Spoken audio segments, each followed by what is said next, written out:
Hey, Spaz. Huh? Do you what a wise man from Michigan once told me? Oh no. Well, actually, he didn't tell me that long ago. It was actually about an hour and a half ago. Said all the wise Michigan men are in hiding. It's probably for the best. Roll Yeah. that intro.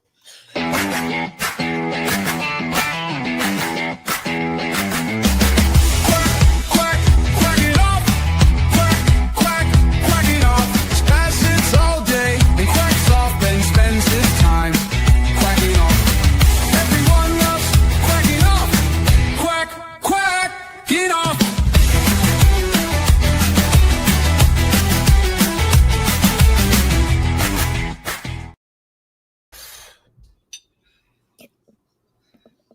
Oh, hi.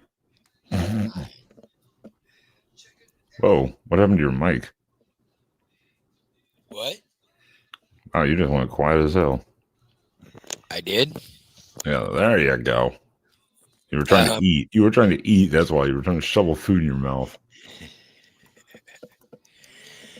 Well, not my fault tonight. I mean, she would have had it done earlier, but we didn't.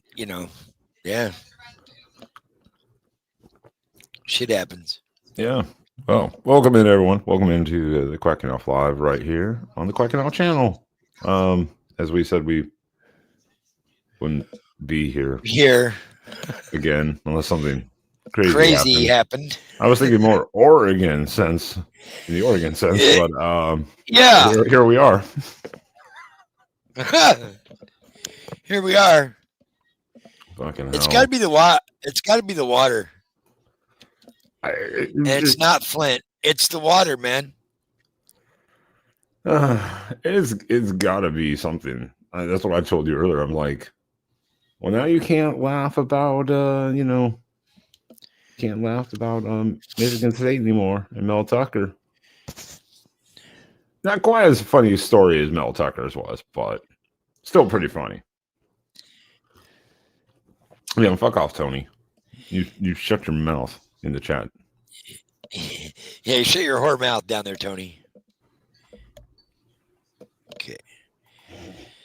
But yeah, welcome in, everyone. So if we go, Well, hold on. Welcome in, everyone. Please hit the like button real quick. Consider subscribing. Again, we're almost at 100 subs during the first season, so we'd love to get to that number. It would be great. And taking you guys along with us, and we will continue to be here and do all the little off-season stuff that we can. So definitely hit the subscribe. We appreciate it. But yes, Spaz. Jesus. What? so here's the first here's the first drop. This is from my good Texas friend Catherine. She states, "Don't expect Michigan to back out of the bowl game. Word is on the street is they're not good at pulling out."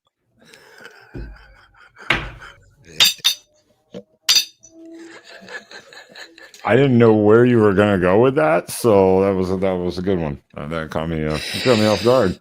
Yeah, let's well, that's why I was gonna be like, oh boy, let's start. I was like, let's start from this. Let's start from the top. Let's start from the top because today Michigan has fired Sherrone Moore. He went 16-8 in 2 seasons, minus the bowl game this year. But let's go over the first initial details of why they fired him following the investigation. Let's go into that because that started the entire scenario. Yeah. Then it went batshit crazy after that. This whole thing is like, wow, extremely left field. I'm going to play the part of Adam since he's not here right now. And I'm going to say that Michigan and Michigan State are no longer going to ever hire another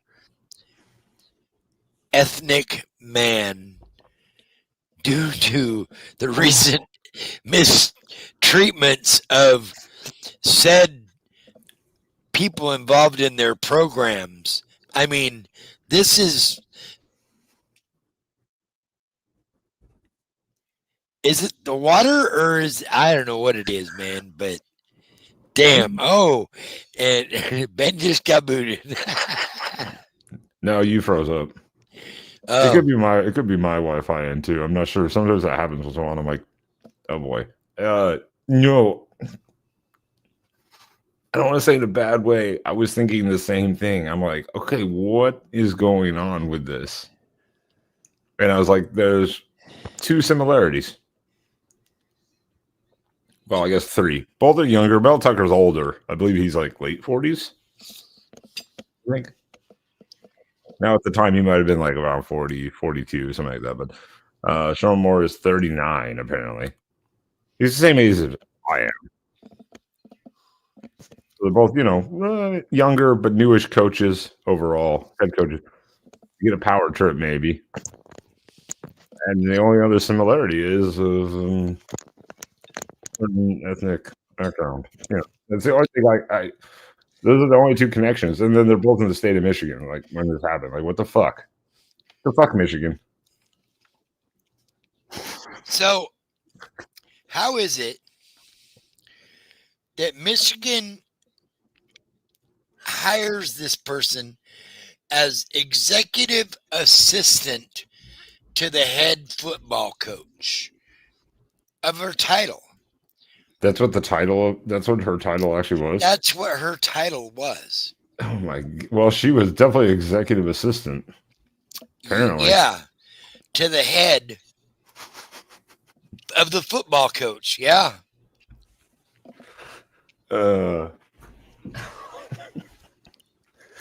Experienced development specialist with a demonstrated history of working in the nonprofit management industry, skilled in nonprofit organizations, leadership, and strategic partnerships. Do we know if she was? Do we know? Just a curious question. Doesn't matter. But do we know if she was white or was she blonde? Baby. Oh, she was blonde. Oh, she was a blonde bombshell. Oh shit! I was gonna say that sounds like the most DEI hire if I've ever heard of one in my life. Probably still was, even though she was white. Well, I still was. And I've seen some comments where, I can't say that. Blame him. Clint. It's true. It's done. It's over with now. It's over with. I mean, Tony, that's not a far stretch with the way this season's going. Last few seasons. Mike Tomlin could end up going to Michigan. I mean, that would be pretty crazy. Yeah, it's not just this season. I mean, it's been the last few seasons with Mike Tomlin. Yeah. So this might be a great opening for him. Could be. But we haven't gotten to that because Spaz, as noted later, so following this news. So this is what we wanted to get into too. So you were telling me because again, you called me earlier. I set it all up. Then I passed out for like 4 hours for some reason. I woke up literally going, "What day is it?" This is an investigation, which we know how this works in football or NCAA level. Doesn't matter what it is. It's been going on for a little bit. This isn't like new news. So that's what I wanted to get in with you. And I believe you had a certain segment right here that I want to get into just for you of our classic ranting with Spaz. Because you have a theory behind this. Well, yeah, I do. And apparently, I'm not the only one that has this theory. This just came in an hour ago from Josh Pate. Michigan knew about the Moore situation for a while and has intentionally waited until after signing day to take action. Insiders have been expecting the job to come open for weeks now, and Michigan has likely already engaged in several potential candidates. And to go along with that, when this broke, I started seeing a couple of different older tweets in the recent weeks from, smaller guys like us, that get info or whatever, and they put it out there and nobody pays attention because we ain't got nobody. But there were several How reports. dare you insult our chat? How dare you insult our chat? There were several places that put out there that that this was happening, that Michigan was investigating Moore for something crazy. Yeah, that's so. It's such a. You told me this before we went live, and it was like such a dick move to wait till after signing day to like secure your rankings, and then hold the class. But like they said, like we said, but if they get rid of the coach, now when he leaves, I know they can open recruitment again. They can decommit, leave, transfer. They have time to do it. If he gets fired, though, that's the interesting question. If he gets fired, is it still the same thing as him leaving? No, you lose that buyout money. No. Well, not the buyout. I'm talking about the players.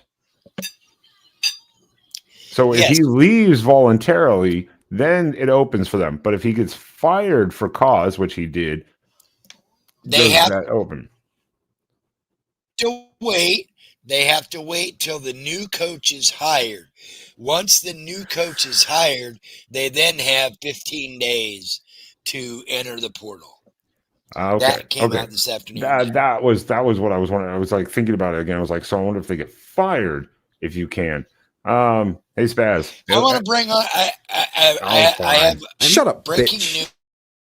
God damn it. Breaking news. We have just secured the first interview with the new head coach of the University of Michigan. Ben, do us the honors and bring him up.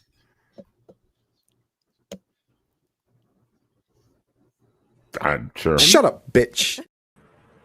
Hey, he's not banned from the studio, which Spaz somehow did yesterday. Yeah, thanks so much, guys. I'm looking forward to moving my family to Ann Arbor and to continuing a tradition at Michigan that is like no other. And most importantly, leading Michigan to a national championship. And we're looking forward to developing the players. We've got the resources, and we're going to move forward constructively and put this behind us and ultimately become what everybody expects from Michigan football. Thank you. Any questions? Well, you'll have to get past Biff Poggy or Biff Poggy or whatever the fuck his name. He was named the interim. Anybody who's named Biff Poggy has no business being. He should be fired for that alone. What was his role? Jason before? Yeah, Jason O. I need you, man. And Jason O. knows football, so you're on staff for sure. What was his role? Biff Poggy was probably the assistant head coach. Yes, yeah, 2021, 2022 assistant head coach, associate head coach, or whatever you want to call it. But what's his specialty? Is it defense? Is it special teams? It's a good question. I'm not. I mean, the man's from Baltimore, so he's pretty hardcore, probably. Baltimore. Oh my God, he was a hedge fund manager before coaching with his father. Oh my God, this man is truly in deep. Oh Jesus. Yeah, Jason goes right on the mark. I could see Biff Poggy in 1977 driving a school bus in some suburban neighborhood in New Jersey. The kids are like, "Hey Biff, can you get us some weed?" And he's like, "Son, I can get you anything you want. You just sit there and be quiet. I'll take care of you." And then they go to a campsite and they're all smoking weeds, kind of like that movie Meatballs from 1976. You're not far off either, because he graduated from I guess it had been high school. He graduated from it just says graduated from Gilman School in Baltimore in 1979. 1979.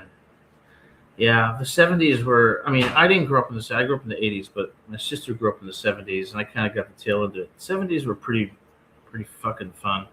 80s were fun too.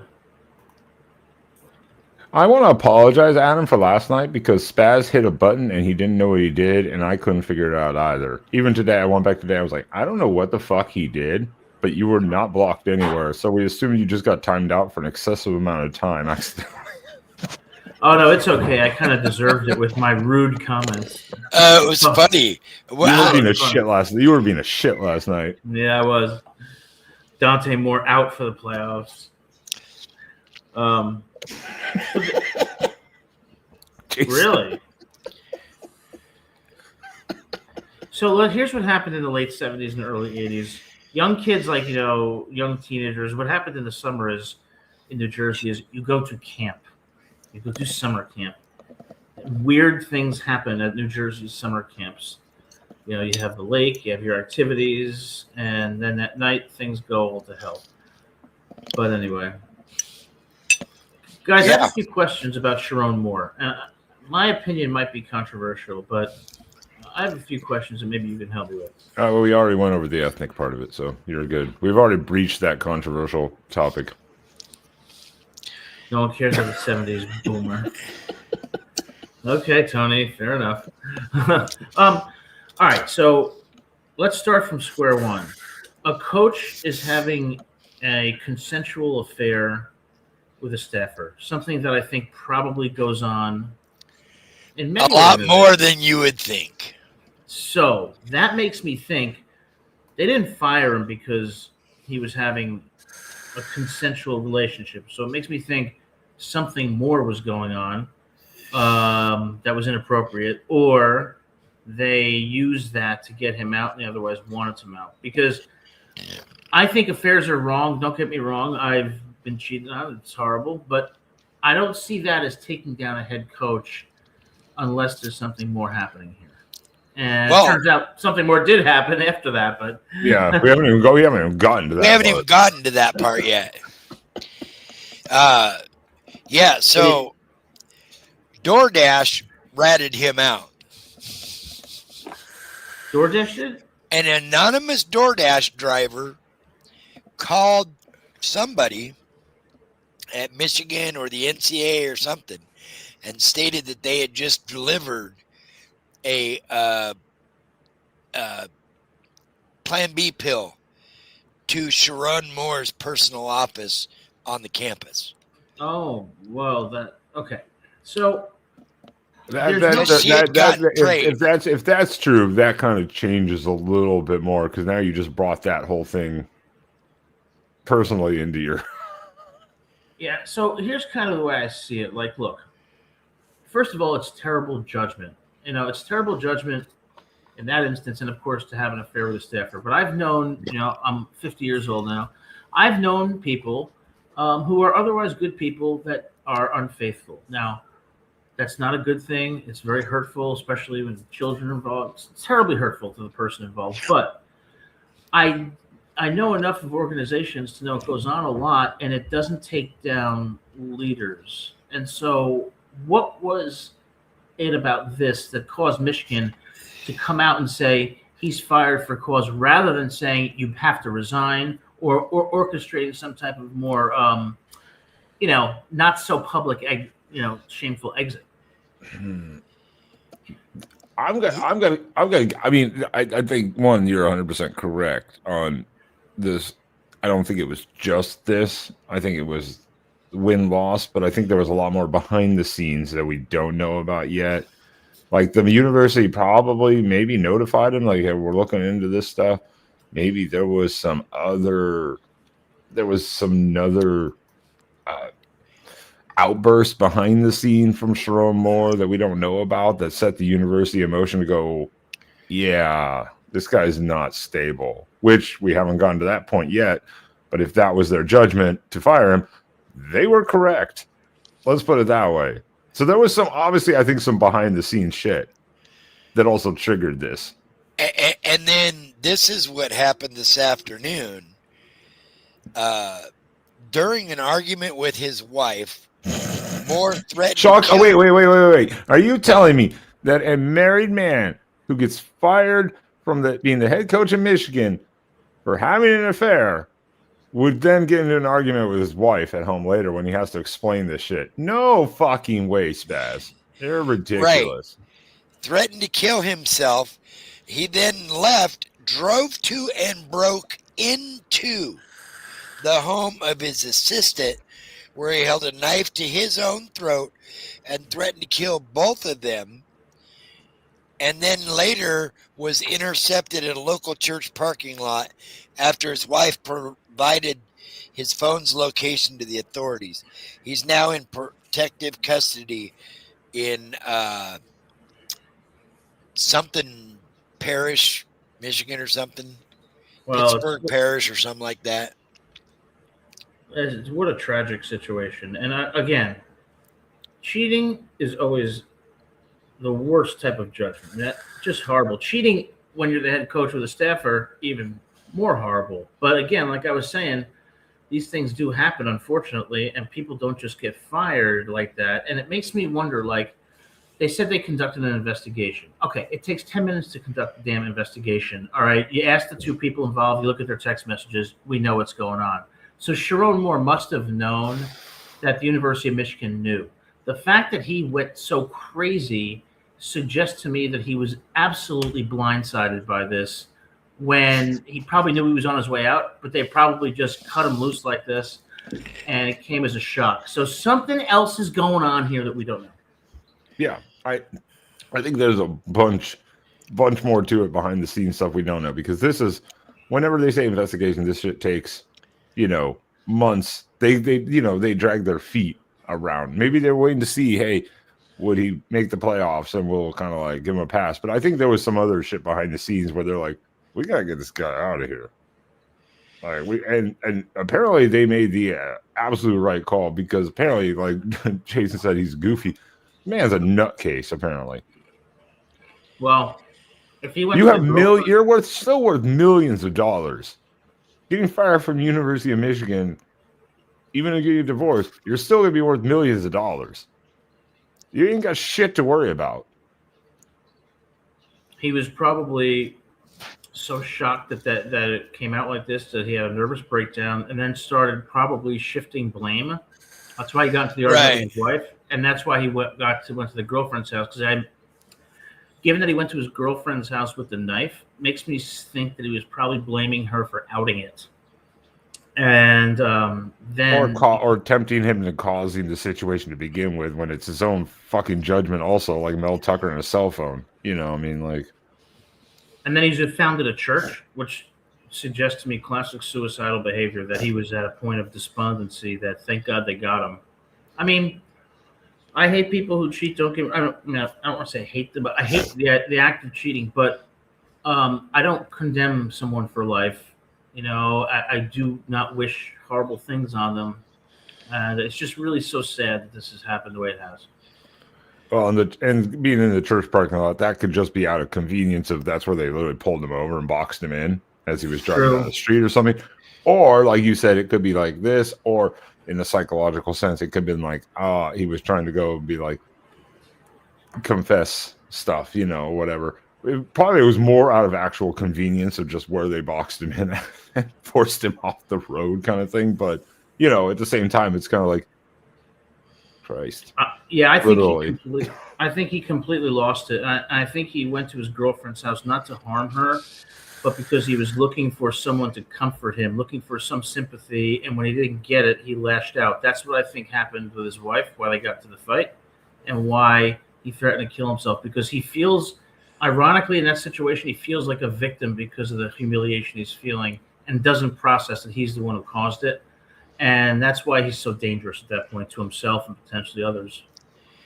Well, Scott Hughes, who formerly worked at 247 and Sports Illustrated, put out 4 hours ago that The Michigan investigation began shortly after the athletic department received an anonymous tip from a DoorDash driver, which stated that he personally delivered Plan B to Moore's office. Hi, O Duck. Hi, O Duck. Tell O Duck hi. Plan B to his office. What are you thinking? Oh, I know what he's thinking. He's like, I can't have it delivered to my house, so I'll have it delivered here. But my gosh. Why wouldn't the staffer? Why wouldn't you have it delivered to your staffer's house? No one would know. Well, first of all, don't get involved with a staffer ever. But if you do, and you impregnate them, I think that I have a sense that he actually kind of thought he was falling in love with her and got so intertwined in the dynamics of the affair that he lost his way completely. And it really does expose some things about his personality that you may otherwise have not have known, but for this. And people would argue does not make him fit to be a head coach. Yeah, I got a good one. Is this what led Jim Harbaugh to leave? How long has this been going on? Stuff we don't know probably yet. Yeah, that's kind of the thing we don't know. But when did you say they brought this assistant in? It doesn't say. Okay, so we don't know if she'd been there during Harbaugh or if it was after. Oh yeah, because this is a picture of her on the field celebrating the national title 2 years ago. Okay. Now we don't know for sure. We're not saying that it was happening at that point, but maybe Harbaugh also knew something else was going on. But he promoted I don't know. I'm not even going to bring in Harbaugh into this. This is about Harbaugh left because of all the other bullshit, the other stuff. That was his way out, and he'd been trying to go to the NFL for years at that point. Anyway, he's trying to get back to the NFL. So I think that's more of that. But how?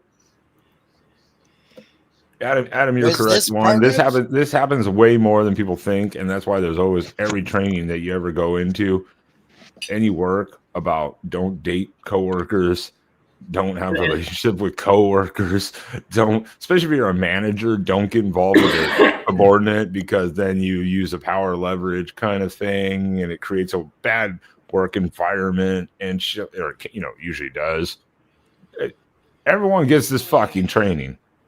Yeah, and you know what? It happens all the time, and I've seen it probably over a dozen times. What usually happens is the relationship breaks up, and it can be disruptive in the workplace, but nobody usually gets fired because the person who's in power is a sufficiently well-liked leader or is so accomplished that they don't do this. And I have to imagine that college football coaches, this unfortunately has happened. Under the rug. A lot. So they're not doing that here. But I think one big clue about Sherrone Moore's personality was a couple of years ago, or when they beat whoever they beat when he first had his first game for Jim Harbaugh. That would have been. Started crying. Was that Michigan State? That? I don't know, but he started crying.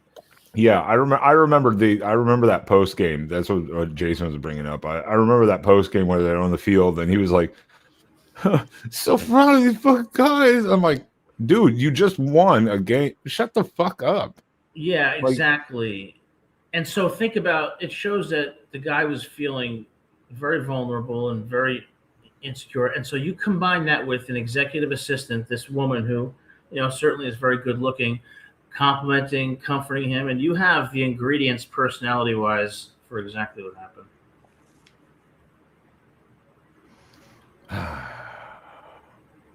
It's something in the water in Michigan. Well, and Jason brings up a point, the guy's making how many millions of dollars. And I totally get that from my perspective, but I think from their perspective, they're so used to that lifestyle that they almost take it for granted. Like it's not, and that's the sad thing about how wealth and accomplishment breeds often arrogance, terrible arrogance. Yeah, there's three different type of rich people. There's the rich people that come out, say like the lottery, and they blow it all because they don't understand wealth or how money works. That's why they play the lottery. Half of them become bankrupt within 5 to 10 years. There's the people who earn their money, work their way up, and respect it, and hold on to it. Still live good, comfortably, but hold their money. Then there's the people who just don't realize how good they fucking have it, Yeah, exactly. and Oops. all the opportunities. And again, it's like, hey, yeah, you were gonna get a divorce. What now? What now? Somebody posted on X that apparently recently Paige Shiver put her Instagram to private. Oh, is that her name? So I went to look, and sure as shit, it says, "Go Blue, you at U Michigan, Twitter.com." It's got her Twitter handle up there, and it says this account is now private. Well, yeah, because she was getting fucking blasted by people fucking screaming at her for nothing, Sherrone Moore's wife. Yeah, I bet all of them went AWOL, in a way, and rightfully so, because they're probably getting tons of hate online for not doing anything. Oh, crazy. Like I say, that's why when you first showed me the got fired, I was like, no way. And I looked, because I was like, I had to double check you after one of the other stories, and I was like, oh shit. Then just a few hours later, you're like, now he's arrested. I'm like, oh fucking hell. Like, absolutely hell. I was just like, what is going on here? This is just fucking wild. As much as I think everyone realizes that it's really inappropriate and bad judgment would happen. One thing I do hate is when the virtue signalers come out after incidents like this and jump on it for how immoral and horrible he is, only to find out later on that these people have probably done the same thing. It's like, don't kick a man when he's down, all right? And this is a serious situation that could really have implications for his family and his future. So I do wish him the best. Well, yeah, it was more of the shock of it just happening now. Yeah. Like we said, after the signing day. And then it escalated further, but you had to ask the questions of like, well, how long has this been going on? How long do they know about it? Why wait till now? But then the escalation immediately afterwards by Moore himself. No one else caused him to take those acts. That's what it was like. This guy's fucking nuts. Probably because Michigan probably told him, look, we're going to handle this in a discreet way, not to ruin your career. And then somebody with a position of influence said, no, get this guy out. And I don't give, I'm not going to say the University of Michigan behaved in such a virtuous way here either. It sounds to me like the way this was handled was not great. And I also think that this investigation they talk about is a bunch of bullshit. How long does it take to investigate where they were having an affair? I think someone else said in the chat they knew probably from the beginning of the year, and it probably been going on longer than that. That's when they caught wind of it, but they take their time and shit like that. Yeah, like human resources. Human resources. That's what they do best. Somebody said that you were that they didn't like you as a professor, so we're going to investigate it, and we're going to spend a year interviewing every single person who's ever taken your class. And even though 99 out of 100 say you were wonderful, the one person who didn't like it means you need to go through training. Okay, that's human resources for you. Yeah. That's why I say there had to have been, I think we can all agree, there had to be much more behind the scenes than just this situation, because you don't wait till the end of the year, the signing day, you just got Bryce Underwood, everything is looking a little better, you took a step forward from last year, you took a step forward. Then just there had to be so much more shit going on behind the scenes that we will probably never hear about. Like I said, like outbursts from Moore and at the administration about this or that, or do we know if there's I don't know. We'll probably never know, but there's got to be more to it than just this. Because something just getting fired as a head coach when you're a multimillionaire like he is sucks, and that can make you really depressed and pissed. And then you have to deal with your wife about it. That doesn't make you lose your shit, though. That tells me this was an unstable guy, and I think the Michigan knew it at some point. They realized, dude, this guy is fucking nuts. Well, I think the type of people who do things like this, they're not necessarily horrible human beings. They can be. They're either very narcissistic and think that the rules don't apply to them, or they are ones who struggle with low self-esteem and are very vulnerable and susceptible to something like this because it gives them the kind of validation that they crave. When he cried after his first game coaching, it suggests to me that it was in the latter category. It's probably a combination of both a little bit, but I think probably the latter. Yeah, maybe officially getting fired, maybe was enough to be like, just break him completely. That would be they're doing a psychological evaluation on him right now, I'm sure. They are already doing it, or he's scheduled for one right now for sure, because yeah, and you wonder how his wife is handling this. And it's got to be, well, it's hard to say. You don't know what goes on in marriages. Cheater, yeah. But it's just a sad situation all around. But the question is, how does Michigan move forward from here? I mean, I think Michigan is going to try to get some, try to hit a home run here. But I think that if I were them, I'd go after Lincoln Riley from USC. You can ban Seth Floyd right now. You can actually ban him. I will allow this. Yep, Seth's been banned. Seth? He said Dan Lanning to Michigan. Dan Lanning, but he also said that Sherrone was never going to be better than Brady Hoke. Ooh. So I'll give him a pass. Oh, yeah, okay.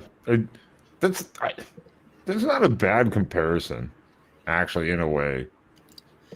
Well, as Michigan people that were not really thrilled with the Sherrone Moore hiring to begin with, and now all this, 2 years later, Michigan people are going to expect you better bring in Mike Tomlin, Brian Kelly, Tom Brady, Brady. Big name. You better bring somebody with some Michigan clout. Urban Meyer. You better bring somebody high in. Well, if you bring a Sherrone Moore as the next hire, your fan base and your alum are going to explode. That's why I wonder, and I think what like Adam was getting to a little bit is like, I wonder if this decision, again, there was so much behind the scenes they couldn't hang on anymore, because with all the coaching changes that happened this year, all the hirings are pretty much done. Who the fuck can you get if you haven't lined up like a Mike Tomlin or a Tom Brady or something like that, where it's going to at least excite the fan base? Otherwise, you literally just sacrifice next year completely. Well, it's funny because I have a theory about what happened. My theory is this. They knew about the relationship probably for some time. And this may sound controversial, but they may have been thinking, he's having a relationship with a staffer that's consensual. If we fire him, he is the first black coach at the University of Michigan. And if we fire him, there can be allegations that there are racial overtones to this firing.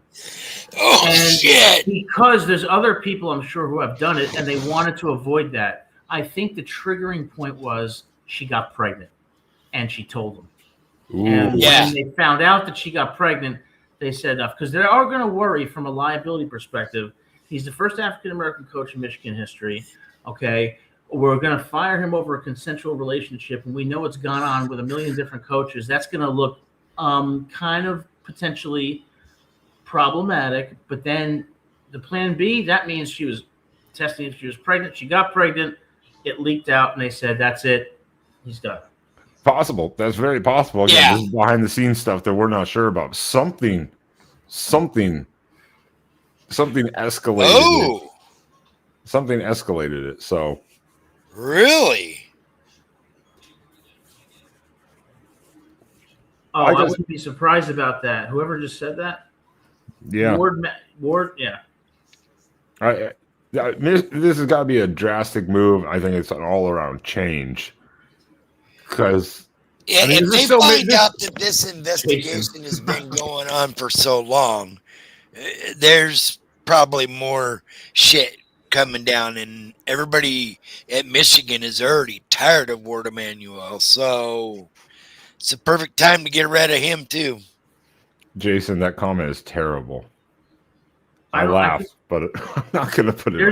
I think there's a snitch in this somehow too. I don't see the girl he had the affair with going to Michigan administration saying, "You know what? I've been having an affair and I'm pregnant now." I think that people talk when they have affairs, and I think someone ratted them out.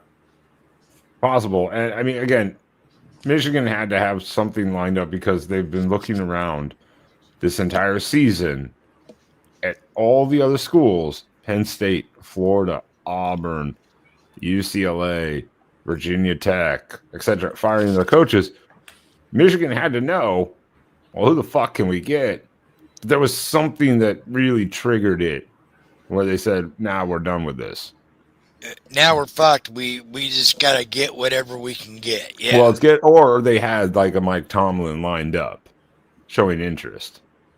Yeah, I mean, how You many know. times have you ever heard anybody in like a professional organization, such as college football, say the head coach is fired or the president is fired because they had a consensual relationship with a staffer, and the staffer's like, "Yeah, it was a consensual relationship. We love each other." No, there's always something more to it that makes it problematic. Yeah. If it's just consensual and there's the cheating aspect, if it's not affecting the workplace, then no one gives a shit. No one cares if it's not affecting the workplace. Something else, there's some other things. So I said, there's gotta been some other behind the scenes stuff that we just don't know about, and we probably maybe never will, or it'll come out in the next couple weeks. But something triggered the final action because the coaching carousel this season has been so wild that, again, who are you going to go get? I mean, for instance, even like Oregon, we just lost both coordinators to head coaching jobs. So even in Michigan, it's like, well, we'd like Will Stein. He's off the market. Sorry. I mean, like you've already lost out on even some of the top coordinators potentially. Now I know there's been Kalen DeBoer, but Kalen DeBoer gets thrown out all the time. Yeah, I don't think he's going anywhere. I don't know what his buyout is, but I would assume that 50-something million. Oh yeah, well, I mean they Or don't 60 owe more. they don't owe Moore a buyout because they fired him for cause. But Well, if Yeah, DeBoer it's- leaves, he owes Alabama $6 million. But I've been, the last 2 years I've been following DeBoer. I would say that based on the people I've talked to, his family is not particularly happy living in Tuscaloosa, and he is a little bit Yeah. bothered by the expectations at Alabama and the criticism he gets. And so I think it's more of a combination of not feeling the family not liking it in Tuscaloosa. And I think he has kind of considered maybe making a move, but I don't think he's ready to do that. I think he wants to succeed at Alabama for his own, pride and sense of accomplishment, which is understandable. But I do not think that living in Tuscaloosa, because I lived there for 3 years, I don't think his family feels a good fit there, and neither does he. Tuscaloosa is a unique place. I've never actually lived in Alabama, but I've driven through Tuscaloosa and specifically going to a city next to it. And I've been to Auburn multiple times. Yeah. It's kind of a unique place. And again, they are Southern to the core in the good ways. I'm not saying in a bad way at all because I live in Texas. If you just don't naturally fit into that community or you piss that community off, especially something like being the head coach of Auburn, Alabama, oh hell. I mean, Yeah, it's just kind of how it is. Tuscaloosa is all about the University of Alabama. There's really nothing else there. And he's coming from the West Coast. He's grew up in the Midwest. I mean, when I lived there for 3 years, I was coming from New Jersey. It is a very different culture. Now, it is a welcoming culture if you are respectful and conduct yourself properly, of course. But I think that his family, I just get the sense his family does not like it there at all, feels out of place, and that he is starting to really feel the pressure in a way that's not healthy for him. So I could see a move maybe in a couple of years, but I think he wants to establish himself as a legit post Saban coach before he does that. But here's the problem. But here's the problem, though. If he's feeling all that pressure already at Alabama, Michigan is not going to give him near that pressure. Right.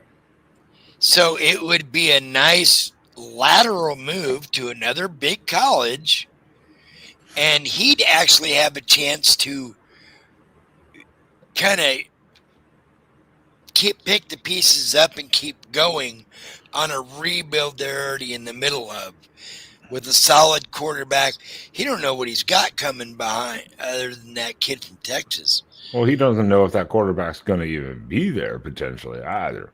Remember, now they can leave. No, I was talking about the Alabama kid. Oh, the Simpson? Alabama, yeah. No, the one behind him, because Ty's probably Elon Russell, Austin Mack. Elon Russell, yeah. You know, he might want to. He might see what Michigan has already, and they had a decent recruiting class, so he could jump in there and try to save those recruits from bailing. Maybe. I mean, and I think, and Jason says it right. I mean, anyone taking the coaching job after Saban, I mean, you had to have a huge pair because no one wanted to follow immediately after Saban. Like, and that's a rough position to be in. I think DeBoer feels a little bit of resentment, and I'm not saying it's resentment towards Saban, but I think he feels a little resentment towards, I wouldn't say the fans, but just the general atmosphere there, because he has done a very good job in the first 2 years he's been there. But at Alabama, you lose a game, and the criticism is constant and nonstop. It's like you can do nothing right. When you do it right, you're expected to. When you don't do it right, the pressure is immense, and it can lead to almost social ostracization there. And I think he's got an ego, though, DeBoer, where he thinks, I am a fantastic coach, and I'm going to make this work to show the world that I can win a national championship at Alabama. Then maybe I'll leave. But I don't think he wants to leave on this note. I don't think he will. Yeah, I have nothing against DeBoer at all. I mean, yeah, we lost him 3 times by very close margins. He's a good coach. He's a good coach. Yeah, he's an excellent coach. He's excellent at schemes. The only criticism I would have of DeBoer, and this is a minor criticism, is that he's so player friendly that sometimes it seems like there needs to be a little bit more boundaries and a little bit more assertiveness by the coach. I have breaking news. Oh no! Is it? Hold on. Is it confirmed? It's from Pete. It's Pete Thamel and Dan Weitzman. Okay. Through I'll take ESPN. That. Sherrone Moore is now in custody in the Washtenaw County Jail on Wednesday night as a suspect in a alleged assault just hours after he was fired as Michigan's football coach for what school officials have said was an inappropriate relationship with a staff member. He was initially detained in Saline, Michigan on Wednesday, turned over to authorities in Pittsfield Township for investigation into potential charges. Pittsfield police released a statement Wednesday night saying it responded 4:10 p.m. to the 3000 block of Ann Arbor Saline Road for the purposes of investigating an alleged assault. Suspect in case was taken into custody. Incident does not appear to be random, and there appears to be no ongoing threat to the community. Suspect now being lodged pending review of all charges by the county prosecutor. Statement continued, at this time the investigation is ongoing. Given nature of the allegations, the need to maintain the integrity of the investigation and its current status this time, we are prohibited from releasing additional details. Earlier, Saline Police stated it assisted in locating and detaining former University of Michigan coach Sherrone Moore, who was turned over to the Pittsfield Township Police for investigating potential charges. Moore earlier fired into his conduct with a staff member, terminated without cause effective immediately, said school in a statement earlier this afternoon. Moore spent 2 seasons as Michigan's head coach, serving as the team's offensive coordinator prior to. It's a wild day in all of college football. No, just Ann Arbor. Yeah, we How were y'all like, doing tonight? we were like, we won't be Jackson. back finally until something wild happens. I was thinking Oregon wise, and bam, 24 hours later, here we fucking are again. Oh man, Thanks, Michigan. Yeah, touche. there we Oh, go. Seth, you missed the Bo Schembechler days, man. You were born in 2001. Go back and listen to the team speech. That Yeah. in the 80s. Quack, quack, quacking off. Oh, it's Right. it's also Right. it's Spaz. It's Washtenaw County. Whatever. Washtenaw. Learn He's to gonna get- read. I think they're probably evaluating him psychiatrically. It seems like it doesn't seem like there was an assault and battery here, because I think that would have come out. I Well, think there's something. It said assault. It said did? assault. That's what he's being investigated for, is assault. On top of all the other shit. Oof. I mean, there's going to be multiple charges now. All those charges, they stick or they get dropped or whatever like that. We're going to have to see. I would definitely say there's probably like a DV charge in there, domestic violence, because of the argument, maybe fight with his wife. Then Yeah. terror. You could almost say like Taken into some sort of custody threatening in an thing with alleged saying, assault. Okay. Yeah. Well, Held a knife to the girl's throat. That's horrible. That suggests to me that he was probably blaming. if he the did girl. now, if he did that, yeah, that's definitely assault. That could actually be considered attempted murder. Yeah. Potentially. Yeah, if well, he attacked her with the knife, yeah. he would have to have at least been in the process of trying to. But I They think could, if they want to push it, they could probably do it. She actually feared for her life. They could push it as attempted murder. You know, I mean, you're talking some. It probably won't be, but it could be some still heavy. You're looking at jail now. You're looking at prison. You're he's not going looking to at. plea bargain. There's going to be a plea bargain where I predict, assuming that all we know is actually all that happened, there'll probably be a plea bargain where he pleads guilty, and in exchange for that is sentenced to probation and some other conditions. Unless there's more. Unless there's more. Yeah. Wow. No Wow. pun Oh. intended. That was Oh. all she wrote. Yeah. Adam on top of it. Adam on top of it. Hey, Yeah. Jackson, how you doing? I'm doing all right, Ben. How are y'all doing tonight, gentlemen? No, we're loving life, you know, in the Big Ten country. There you go. Mission went to quack, quack, quack it off. Quack, quack, quack it off. You know, Pass it I'm off, telling you, baby. Oregon is in the danger zone, and I'm going to tell you why. The worst that? thing that happened to Oregon was drawing James Madison, because you're not gonna face the kind of competition against James Madison that you will in the next round. And you don't like to face an inferior team and then have to go on to the next Neither round did against. Ohio State. Yeah, I wish Oregon was going to beat a good team before they go to the next round, because Hey, JMU is just not even they're close. 12-1, dude. They're 12-1. 12 what? 12 pennies? Is that what they are? 12? 12, I mean, 12. 12 Hey, wins. we Do were you know who their confident. Adam? Do you know who their former head coach was? Do you know who their Chesney. former head coach? Huh? Chesney was their former head coach. No. He's the one that's leaving now. Do you know who it was before him? Kurt Sidnetty. Kirk Signetti, you're right. Kirk Signetti. Yes, sir. Yep. That's JMU's had a good football program. The problem is they can't recruit the size of the kids that you get in the South and the Midwest and California like, they can't recruit like the Alabamas, the Michigans, the Oregons, the Ohio States. They can't get those kind of kids because those kids, you have to have money to go in and get those kids.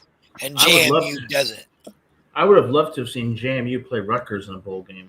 I was at that Rutgers game against Penn State, man, and you talk about going from the highest to the lowest to lows. But I think JMU is kind of on that level. I just see Oregon steamrolling him. Look, 52-10 maybe.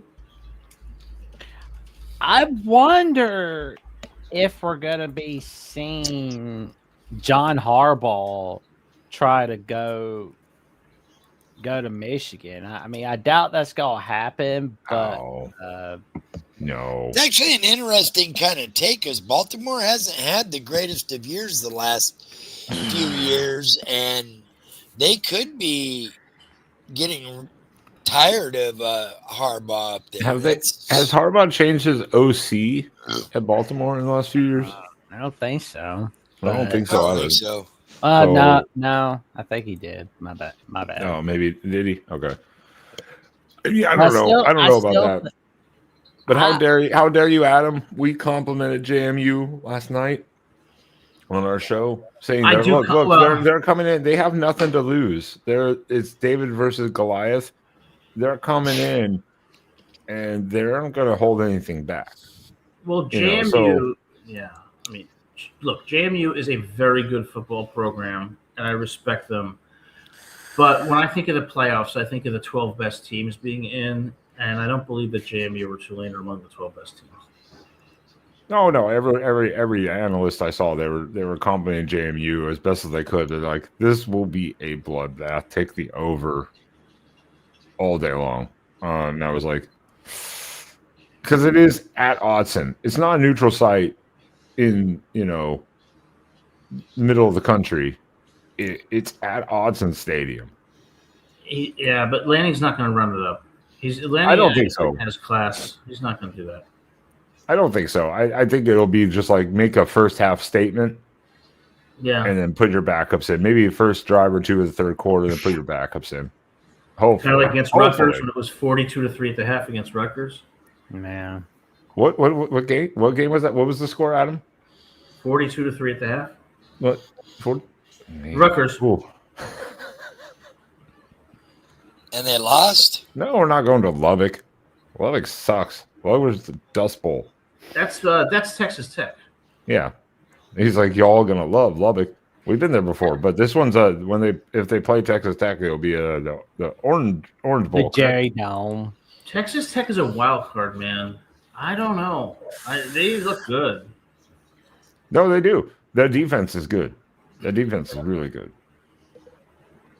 But who else would think of Michigan? Who else? Oh shit! Why? Oh God, Spaz is losing his shit over there. Well, his name is Spaz. Of course he's going to yeah, he does. Oh yeah, this is incredible. This is from a Michigan breaking news source. Yeah, here's some more info. Oh, fuck me. University of Michigan is now aware of many inappropriate exchanges between now former coach Sherrone Moore and multiple women on various social media platforms. They generally involved attempting to meet up with women on dinner dates, sometimes under the guise of social visits during recruiting trips. Please tell me that he was trying to hook up with some of the recruit moms or something like that. Please. That's recruiting sanctions on top. Lack of institutional control. Yeah. Well, that's what somebody put out from Michigan earlier on X. They're like, or on here, lack of institutional control. Would that not be the crown jewel for like Ohio State fans and even Michigan State fans to get back at Michigan to go, you got away with the Connor Stallions and all of that stuff. You basically got away with it and it got you nothing. Then bam, death penalty almost, like lack of institutional control. That's almost the worst that you can get. Yeah. And here's going to be the breaking news very soon. Michigan knew about it the whole time and did nothing. Oh yeah. That's what I mean. That's why, yeah, it could literally be lack of institutional control, and that's the worst. One of the worst type of penalties a You program need like can a get. Hank Hill type to be your head coach, honestly. You don't need somebody that's like constantly thinking about MILF Monday. Jason O mentions Lane Kiffin. Jason, when Lane was the OC at Alabama, there were some pretty credible rumors that his after dark activities were. Oh yeah. There was a lot of that going on. I can't prove it though. I mean, No, nobody. It was nothing. Nothing ever came out other than just reports and supposeds in this, but nothing. It was like he never did anything that anybody would have said was wrong or anything. It was just kind of like, not something you would do as a coach. Like, I think it was like trying to date women, go out and nothing like that you would say is firing worthy, but just kind of like, a little tacky maybe. Yeah. It's just again, we're gonna find out so much more, hopefully, but we're not gonna know all the details. But if that's even added on to it of trying to meet up with people randomly, maybe even a recruit's mom or something like that, maybe that's gonna be absolutely fucking wild. When you're absolutely wild. Like when you're a married, Spaz is losing his shit over here. Hold on, he's fucking dying. I don't know what he's reading. More info, man. The dirt just keeps coming out. Give it to us, Spaz. All right. Oh, Michigan sources believe the affair resulted in a pregnancy, which was ultimately terminated during a procedure paid for by Moore. Paige Shiver, a still current staffer whose job title is executive assistant to the head coach, is a woman with whom Moore allegedly had the extramarital affair. She is a 2016 Purdue graduate who joined the Michigan program in 21, working as on-campus recruiting and football operations coordinator under then head coach Jim Harbaugh. According to her LinkedIn page, she was promoted to her current role as executive assistant in February of 24, shortly after Sherrone Moore took over the program. Ooh. This marital affair is similar to the one which derailed Bobby Petrino's tenure at Arkansas in 2012. He had engaged in an inappropriate relationship with a direct subordinate on the Razorback staff. University cited the affair when terminating his contract for cause. Moore's contract with Michigan contains a moral turpitude clause, as is standard for coaches across college athletic. And then it goes on to read the little piece about it. Michigan officials have known about the affair for months, according to multiple sources. This may create difficulty in terminating his contract for cause, as Moore would likely challenge why action was not taken sooner. He is married with 3 young children. That is from Justin Spiro of the Darko State News. Oh, that dude definitely hates Michigan with a passion. And is this true, Ripstar? Her father is a scout for the Bears too. Like, so she's in the business. She's in the football business, so she knows what she's doing in the football business. Her dad's a scout for the Bears. She's been around football all her life, probably. But yeah, convenient timing on promotion to executive assistant. It's just unbelievable that he would take these kinds of risks. Like a responsible head coach would never put themselves in a position like this. It's just amazing. Number one, you'd never have your phone attached to anything. It'd be a burner phone. Number two, you'd never have any credit cards. It would all be cash exchange on anything. And number three, if you ordered anything or like the Plan B or anything like that, you're doing it under an assumed name, and you're sure as hell not sending it to your goddamn office. That is Yeah. just stupid. And BDWTO97 makes a great point. He was allergic to taking risks in the game, which he was, but he risked his entire career in the most irresponsible of ways. Like, what could you be thinking? That's sad. Yeah, it's wild. Just insane. That dude, Coach Moore did it to himself. No, there's no. I don't think it was. I don't think it was inappropriate. I think it was all consensual. Yeah, but I mean, having an affair behind your wife's back. I mean, if you're that sick of your marriage, be a man and say, "I'm going to divorce you," or go to counseling. Be a man. Go to the Motel 6 and get it No. Easiest way to Get do it. divorced first, then go do that.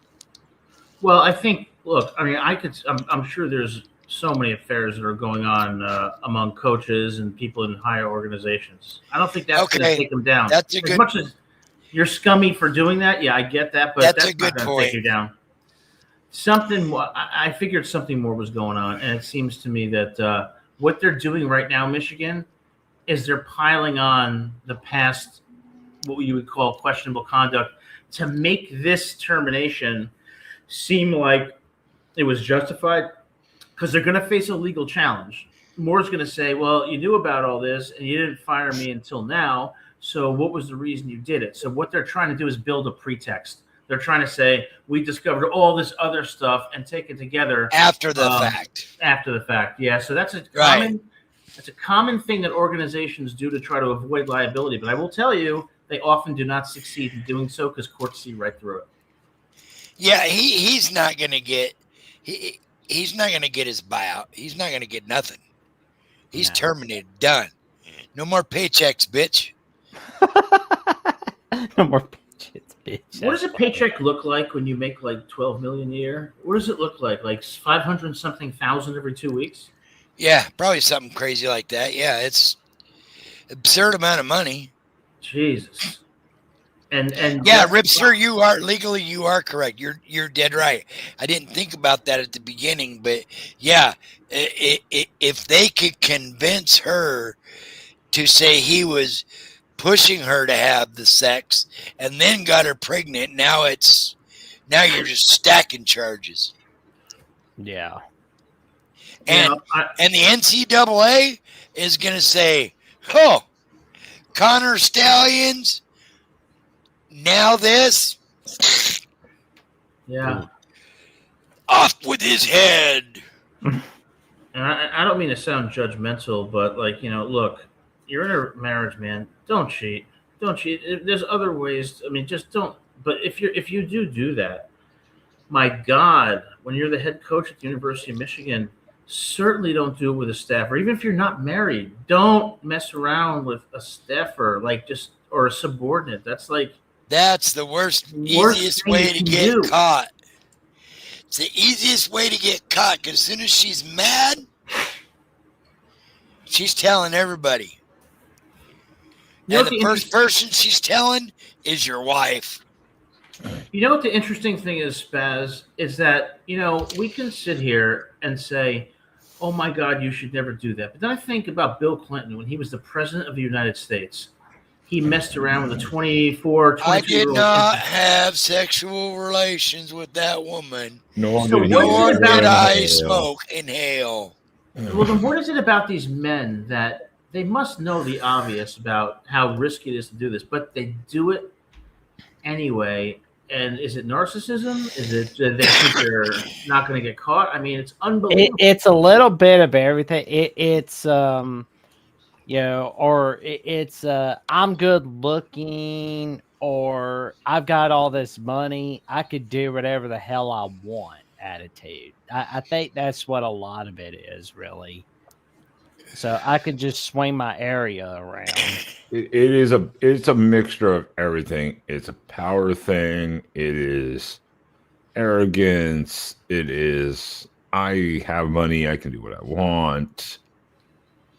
And the thought that I won't get in trouble or caught for this, or because I'm in power, no one will consider it as damaging. It's a mixture of a lot of things, or in a psychological sense.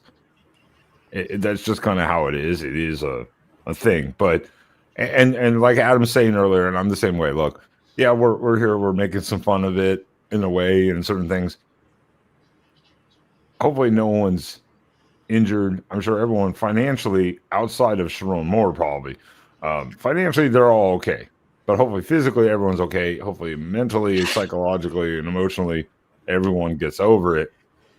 Except for the Michigan fan base. I hope the Michigan fan base has a complete meltdown for the next couple of years, because now they can't talk shit to Ohio State or Michigan State anymore. Yeah, and you know what's really interesting about this whole situation is, you know, I remember for about 3 years when I was teaching at a law school, I was in a position of leadership, or as they would say, power. And here's what happens when you're in a position of power. Everybody is nice to you. Everybody says yes to you. Everybody loves you. And if you're not careful, it gives them this feeling that they're almost not touchable. And it brings out bad tendencies in people who otherwise might be exposed to doing those things. And I think that's it's like you lose your moral compass. And I think that, you know, to be a good leader, just stay on the straight and fucking narrow, man. Stay away from staff members. Be faithful if you're in a relationship. The temporary seduction of the moment is not worth the irreparable damage that will cost permanently. Exactly. You ready for the next drop? Oh, fuck me. Spaz, give it to us. Fuck me. It gets even crazier. Good Lord. Moore has recently given Miss Shiver a 55% increase in pay out of nowhere.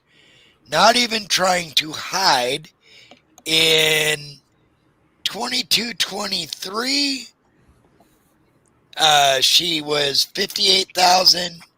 23-24 is 58,000, and then in 24-25, as administrative specialist, she was given a $90,000 pay raise Whoa. from Yeah. Sherrone Moore Wow. from his account. That's some heavy pay fees. Let's put it that way. We'll leave it at that. Pay fees.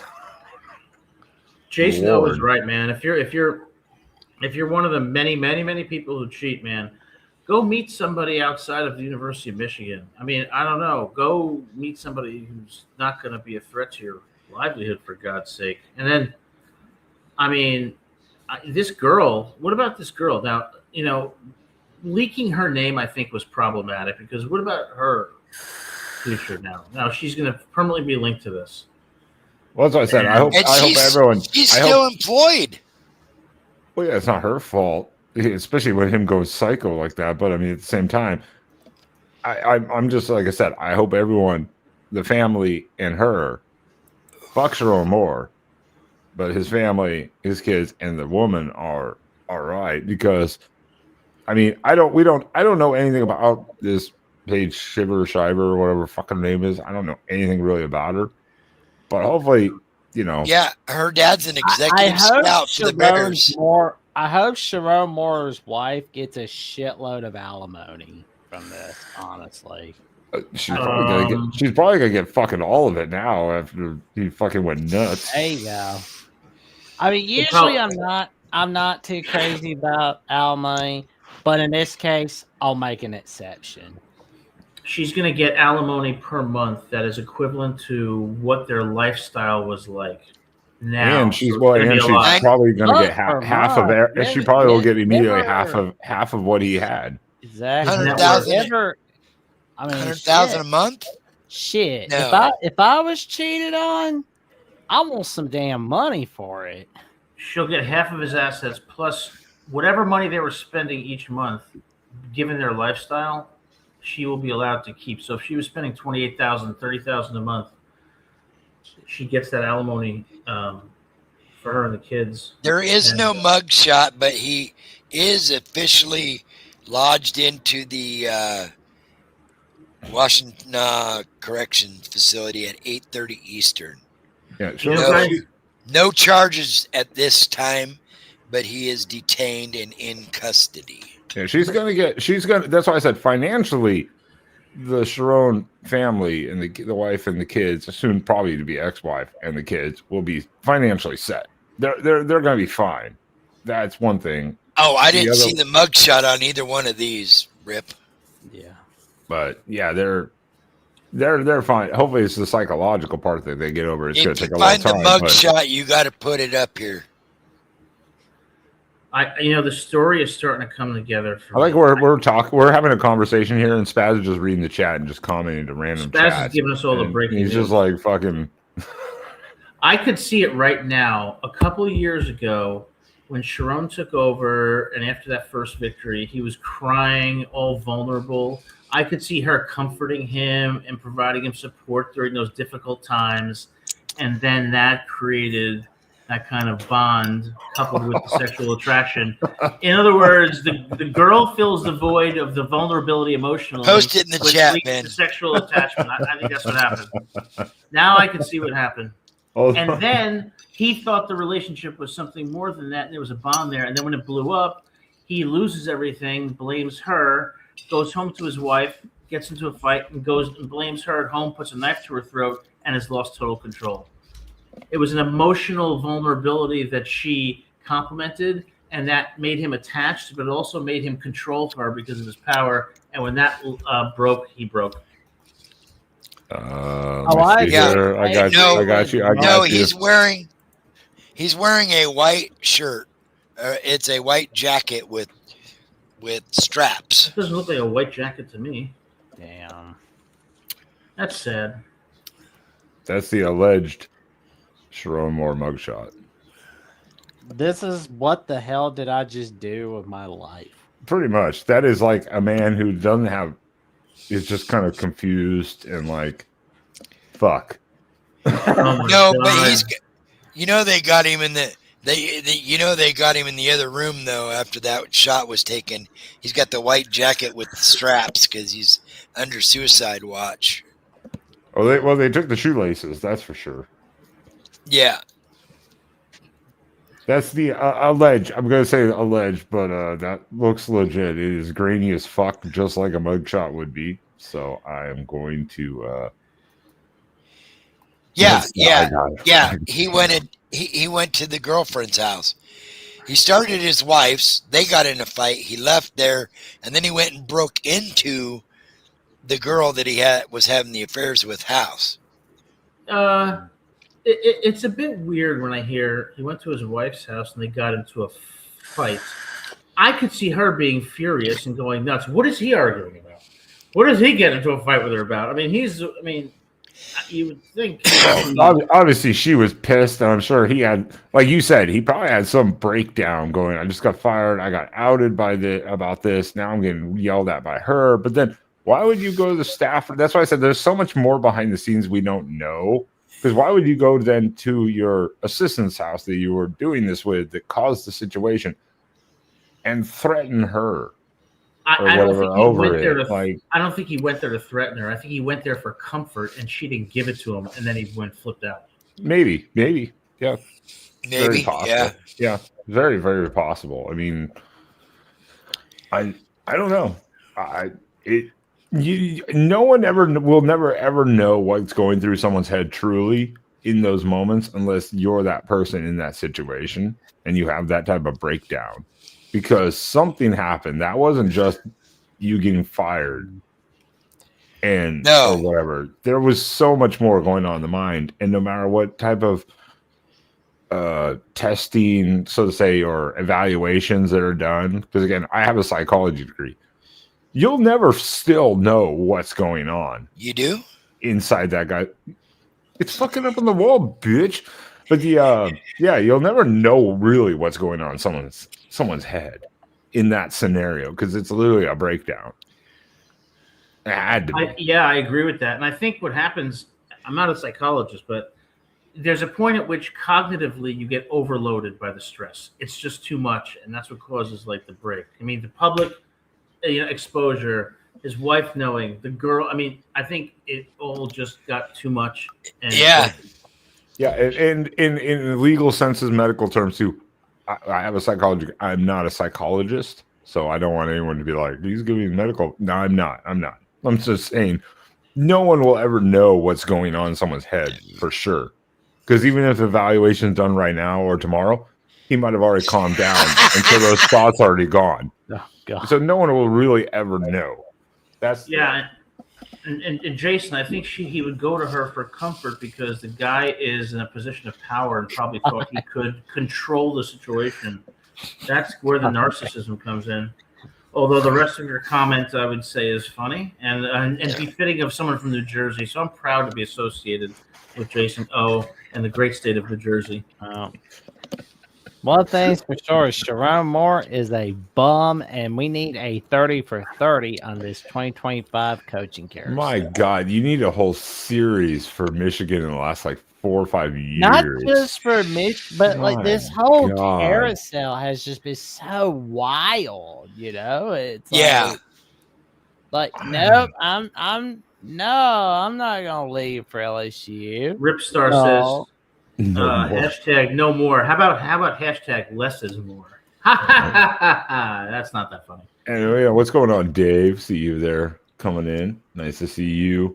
I just don't understand because I'm sitting here. I look at Sherrone Moore. I don't know much about Sherrone Moore other than the last few years because we're all new to the Big Ten. I just look. He's 39. He's my age, and I'm like, how can you throw this shit away? And that says that there is a huge. I don't even want to call it a moral issue. There's a huge power trip issue. 39. My That's God, what I'm it says. 50. He's 39. I feel so unaccomplished. Netflix. I know, right? I feel like, goddamn. Don't what take have I that the done? wrong way, people. I mean, that's not how I meant it. So you got like Jason. No, Jason knows. Gonna be produced by 50 Cent from the same jail cell. Fuck me. Didn't 50 Cent have that? Yeah, the jail series or some shit he was coming Yes. out with or something? Yes. I thought that was hysterical. I was like, I'm 50 Cent. God. Welcome to my prison show or whatever. I was like, what? Oh, fucking hell. Well, he's definitely gonna be playing county jail, like when he's in jail. You're gonna county jail. No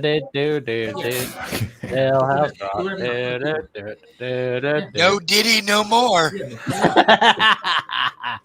Oh, God. Okay, Yeah, now we just got nasty. Hanging out buying a diamond ring in the back room.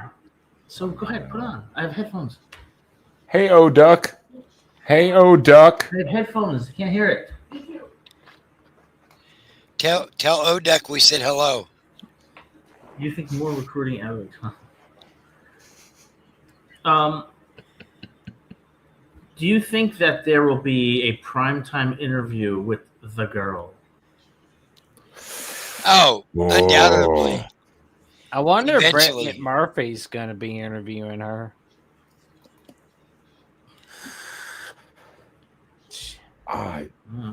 don't But even know is about that- Here's the thing, though: is that game going to be under? Will he be considered the? Will that victory or defeat? Biff Yeah, Biff Poggi, Poggi. the interim coach. Oh, so he'll get the actual. I was just curious if maybe it would give him an extra win or loss on his record. No. He's Biff Poggi, whatever. Yeah, we talked about earlier. He's the actual now interim immediately. You know, I'm going to tell you who's at risk here: the president of the University of Michigan and the high-level administrators. I mean, they didn't know about this. You know, That entire administration is. I think they're. This is the perfect way for all the boosters and everybody to meet and say out. They remove him, and there's a rumor that there's a meeting scheduled for 9 a.m. Central tomorrow morning with Board of Trustees, and the rumor is they're going to fire Ward Emanuel tomorrow from his athletic director. Is this the same? Is this the same? And this is for me as a not, again, I'm not a Michigan fan, so I'm not aware of that thing. Is this the same AD and president that was under the Harbaugh investigations and shit like that during that time frame? Yes. Yeah, they're And fucked. was They're also fucked. on the college football playoff committee until you're fucked. 2 years out. ago. You're out. Well, hold on a second though. This I call bullshit on this because what Michigan's regents are trying to do is they're trying to cut everybody out to avoid their own liability. It's not going to stop with Ward Manuel. The regents and the higher administration also has an obligation to do something in the face of misconduct that they knew or should have known about. They're trying to cut bait and insulate themselves. This is a problem with universities, guys. I'll tell you, after 15 years in universities, they all claim to be so performative virtually, but behind the scenes, every university is as goddamn dirty as it gets, and all they give a shit about is money. So now the Regents is going to act like they're doing something. No, it's too late to do something. Moore's attorney is going to sue the fuck out of that university, all right, and they're ultimately going to wind up settling because of lack of institutional control. Yeah, which was posted about at the very beginning. Yeah, you thought the NCAA took it light or whatever, bullshitted around with fucking, the whole Connor Stallions thing. Just wait till the NCAA now comes back again. Like, yo, I mean, this is also a way Michigan though is saying we're saving ourselves. We fired the guy, got him out. But Michigan, at this point in time, you have to go, Michigan. How many? We gave you a break. We got another break, and now you just went full circle once again, right back to our doorstep. Like you sent us a parcel of information right to our doorstep, dropped it there, gave it a little kiss, even, and slid it through our mailbox. They can't stay out of trouble. That's the thing about Michigan. It's like, you had all that Connor Stein's this, Connor Stein's that. That's like, okay, your hands are washed of it. It's like, okay, there's evidence of no wrongdoing. Okay, you're safe. But then a few months later, Moore is out. Michigan staffers behind his wife's back. Michigan didn't report this out of some sense of ethical obligation. They were Adam, I have to correct you. It's meat chicken. Meat Chicken would not have reported this ever if it was in their financial benefit and if they were to get caught. They didn't act out of some ethical obligation. They acted to limit their exposure, and that's what all these universities do. They advertise themselves as beacons of virtue and morality when they are precisely the fucking opposite. This is just a mess, and that's why I said earlier I did hit up some Michigan fans that I know. I won't say who they are. We'll leave it at that. And one of them said, the smart Michigan fans are in hiding right now because of all the shit they've been talking about the last few years in Michigan State and Ohio State and everything. They're right. It is good. That's a good idea. Hide because it's not pretty.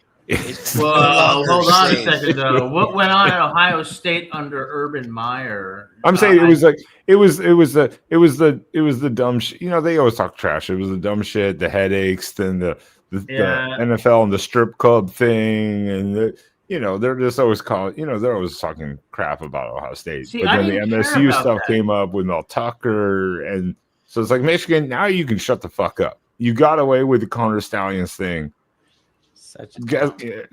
You're not getting away with this one. I'm sorry, you're not. Yeah. No, you're not. No coach would no head level coach, rightfully in their mind, as much as we talked about Mike Tomlin as being a great candidate, who would take in their right mind go from the NFL where maybe he has a secure job to take Michigan, knowing it could be on literally a death penalty or heavy sanctions? That's a good point. No one. A G5 coach maybe, or G5 OC or a low-level OC from a lesser, quote-unquote, lesser program, maybe would take it. But, otherwise you're just going to stick with your staff and just promote them. But then how are they involved? Did they know about this and they were hiding stuff or whatever? It's got to be a clean, like everyone gone. Oh, by the way, I gotta respond to this because Oh, by the way, too, real quick, hi Dragon. Hi Dragon. I see. Dragon gets pissy. Dragon gets pissy if I don't acknowledge her presence. Hi Dragon. Hey, Yeah. Dragon Classy, long time no see. How have you been? yeah, and Okay, the Gug 6679 said nothing happened under Meyer. It was the mad ex-wife that lied. You know what? I stand corrected. I'm not alleging that anything improperly happened there. What I was just saying was the broader point that this stuff happens at universities all the time, and they don't report it because they feel some ethical obligation. They only report it when they know they're going to get caught. Yeah, I didn't say Urban did anything bad at Ohio State. It was just I'm getting the headaches, and Michigan makes fun of him. Then the NFL thing where he had the strip club thing where he stayed there instead of flying back to team. He was reported to have literally kicked his kicker, in practice or whatever. Like, it was that type of stuff where now it's like, Michigan, you have nothing. You've got nothing to talk about. So I got two more pieces. Give it to us, Spaz. Fucking hell. One's from George Wright. This is from George Reister, so we know this one's legit. The very same X account that leaked the Venmo screenshots of John Mateer's gambling from a few weeks ago is the same account that leaked Michigan was going to fire Sherrone Moore for exactly what they fired him for 9 days later. This guy reported that Michigan was going to fire him 2 weeks ago, 9 days ago. And it was going to be for this exact situation. And nobody believed it. Well, Tony's correct here. George Reiser is a little crazy. He's never followed up to come on our show with us, so he is a little insane. And then this is from an SEC guy. I don't know if do you know Steve Athens there, Jackson? Who? Steve Athens. He's GeorgiaBulldogs.com. Oh, wow. Yeah, it's been a minute. Okay. Okay, so do you consider this guy possibly credible? Yeah. He's got several thousand votes or people that follow. Yeah. He says he just spoke to somebody from the SEC offices in Birmingham, and Kalen DeBoer to Michigan is a done deal. They're working through exit strategy and to see if he'll be allowed to coach the team through the playoffs. That is unbelievable. That is unbelievable. Jackson, you're there. Do you believe any of this at all, or is there any smoke to this fire? I'm hoping that DeBoer is not going to Michigan. I'm just like crossing my fingers it's not true. I don't think it is. Although I'm looking at like air flights. I saw one from Reddit where it said last week somebody from Ann Arbor was flying to Tuscaloosa for last Friday. All right. That makes no sense to me. So they broke this story about firing Sherrone today, but behind the scenes they were negotiating with DeBoer all this time when he was linked to Penn State. Mm-hmm. Jackson, I don't know about you, but sometimes when there's smoke, there is fire, and I'm starting to wonder what the hell is going on here. Oh, I'm getting nervous. Well, I don't think that. I'm crossing my fingers that's not true. I mean, again, when Saban left, everyone was like tracking flights from Eugene to Tuscaloosa, and Yes, they brought it up to landing lanes. Like, dude, I was sitting at home with my Thursday. kids watching a movie. It was on a Thursday. Spaz was like getting worried about landing, but I told him relax. I told all of them at that point, stop trying to jump off a cliff. But Spaz, who report what you just read, Spaz?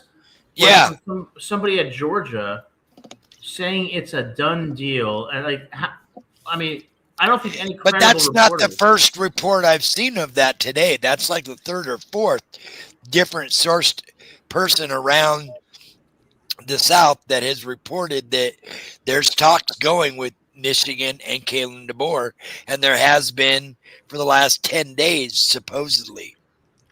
Well, and what do you got in the background, Jackson? Because this is the other question. It's coming up here, and it's like who?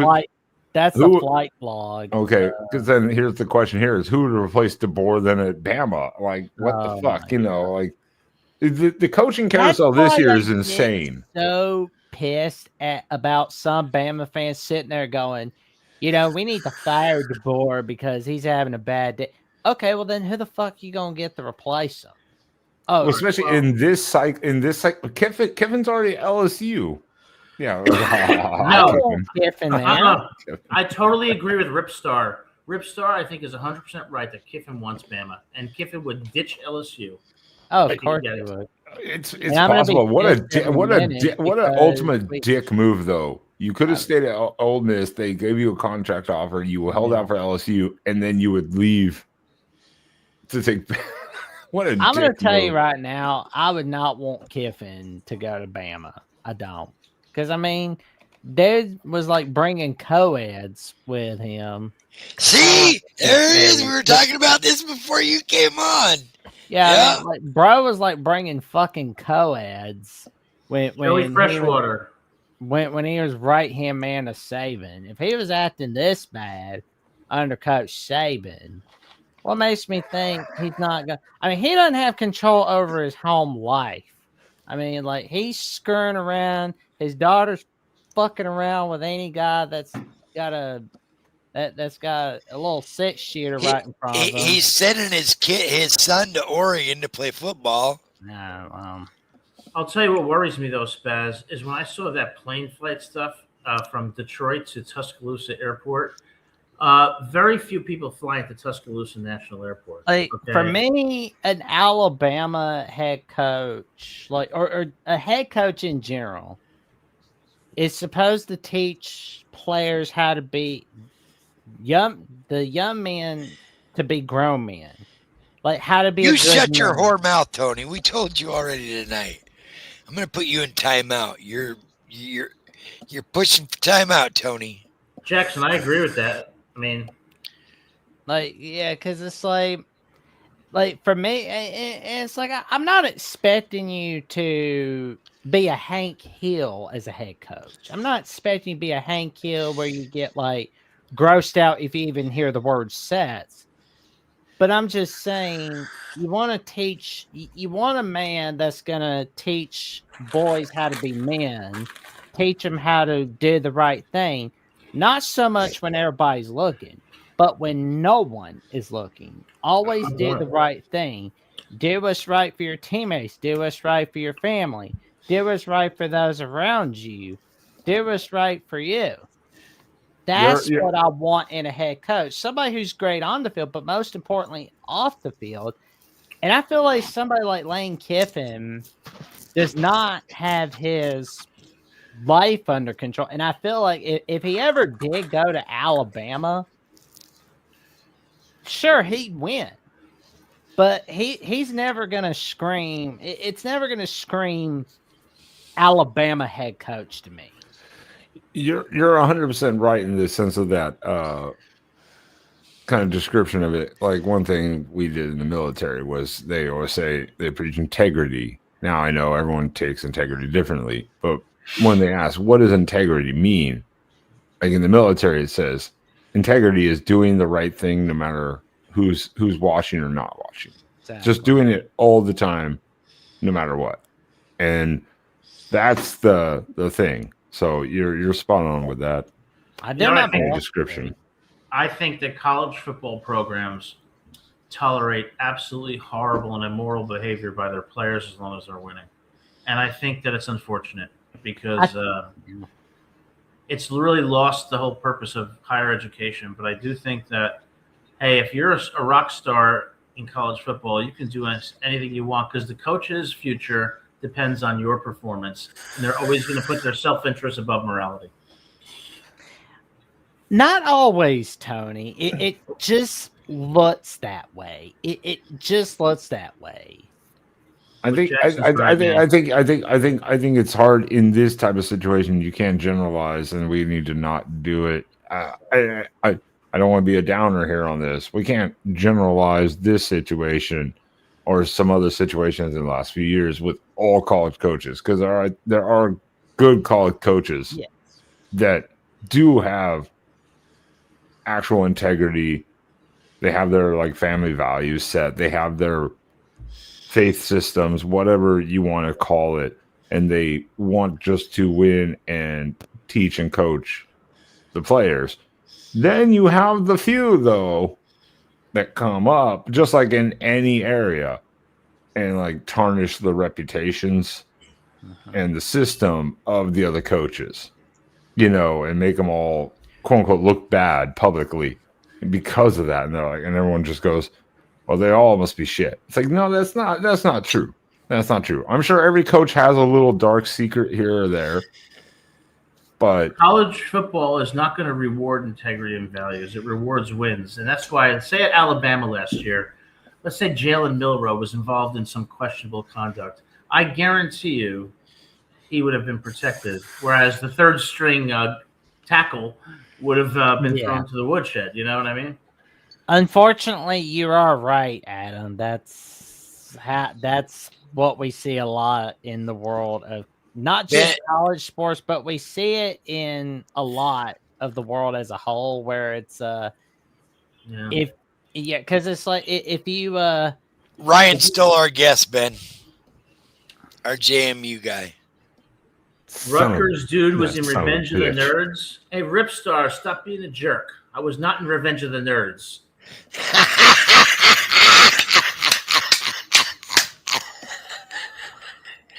that's a great comment. That is a great fucking comment. It's That's horrible. a great comment. That might be the comment of the night. That might be the Oh comment of the night. shit! Oh my god! It's all good, Ripstar. It's all good. We should start having comments of the night awards. I mean, they get nothing out of just a recognition. Ripstar, no need to apologize. It's all good. I was a sitting duck for that one. I wish you would have said that I remind you of somebody from the Fast Times at Ridgemont High. That would have been. Oh, I love that movie. You kind of look like Booger. Okay, all right. I was just gonna say you're like the 40-year-old virgin before he got laid, but just I'm not the 40-year-old a little chunkier. Oh, thanks. I was thinking more like Joe Pesci's successful brother. That's Hey, Jackson, is Dianimo on? I want to be Bill Murray from Meatballs. Dianimo was on. John and TJ were on, but they're I think they're in bed. I'm not sure. Was that the 5 hour ago show? Okay, because they only went for an hour. I was like wondering. I'm looking to see if any Michigan shows are up, and nothing. They're all like I told you. The wisest comment earlier was from a text that I got from another member who didn't want to join tonight because it said all the wise Michigan fans are hiding. They're in hiding. Here you go, Adam and Jackson. I'll let you guys debate over this. Revenge of the Nerds. Porky's, baby. Revenge of the Nerds. Jason, I would add in a third movie to that, Stripes with Bill Murray. Oh my god. Yeah, that's a classic right there. Is that a garbage can next to Ripster's? That is. comment? I was gonna put it up. I was gonna put it up next to it. I don't think we've seen Ripstar in here before, so I wanted to. I don't know where Ripstar actually maybe came across us. I love Ripstar's comments tonight. Trophy. I don't know if Ripstar has seen you and I Spaz before on the network or whatever. So. Ripstar is very witty. Yeah, we Hummus, we've got more views than we've had all year tonight, so we're just rolling. Yeah, I'm just like, well, if we're keeping going and we're having shit to talk about, let's do it. Because we did not plan to be live tonight unless wild shit happened. I just didn't expect it to be Michigan stuff. So. Dave. I wanted a few nights Ghostbusters. off for fuck's sake. Ghostbusters. Adam is definitely Booger. You've got that on the head. Adam is Oh, definitely Booger. I love when the guys on Ghostbusters had to deal with the guy that was called Dickless. Yeah. Yeah, because it was like, yes, it's true. That man has no dick. You know who I want to be? I want to be that guy from Goonies. You know, One-Eyed Willie, who's like down in the cave, and remember him? Yeah. You guys don't remember Goonies? Oh man, Yeah. my mom loves that movie. Oh my god, like that's a Chris classic. Penn. Who's Chris Penn? Sean Penn's brother in Reservoir Yeah. Dogs. Nice guy Eddie. Yeah. Oh, okay. All right. Yeah. So I like Mr. Paint. I could tell it. I could deal with that. I could deal with that. Like Mr. White, a little too emotional, but Mr. Paint, he was the smartest man in the room. It's just unfortunate that Mr. Paint got locked up. I want for Charlie Brother, right? Okay, Jackson, we've got you here. Yeah. So, percentage that Kalen DeBoer becomes the next head coach at Michigan. Whew. I would say 30. Okay. That's a reasonable number. And that reasoning because he doesn't want to flip this early? He won't. I don't think he wants to flip this early. I think he wants to get a natty first. I totally agree. Honestly, like I mean, it's like because it's like I always hear some Bama fans, bitching and venting about Kalen DeBoer. Every time there's like one bad game or there's another bad game, it's like, dude, you're not gonna go 14-0 every year. It's not gonna happen. I mean, it's like some of the fans that were going on their venting sessions, like, is it too late to get Kalen DeBoer?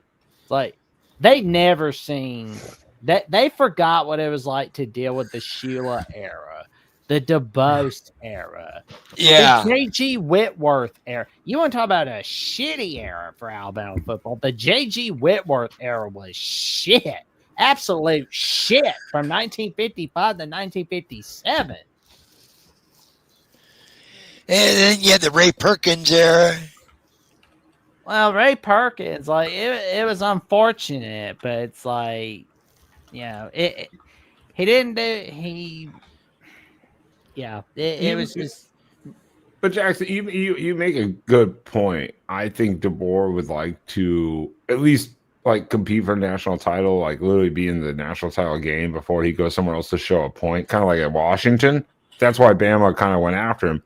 And I don't give a fuck, no matter what anyone says.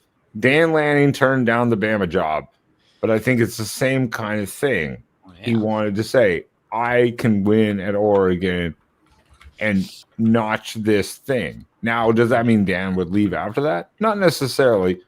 DeBoer is just known more kind of like a jet fish where he will win, then he'll leave. Kind of escalate kind of thing. I think it was Dan's thing. Dan was the same thing. It's coaches. I want to prove I can win here first.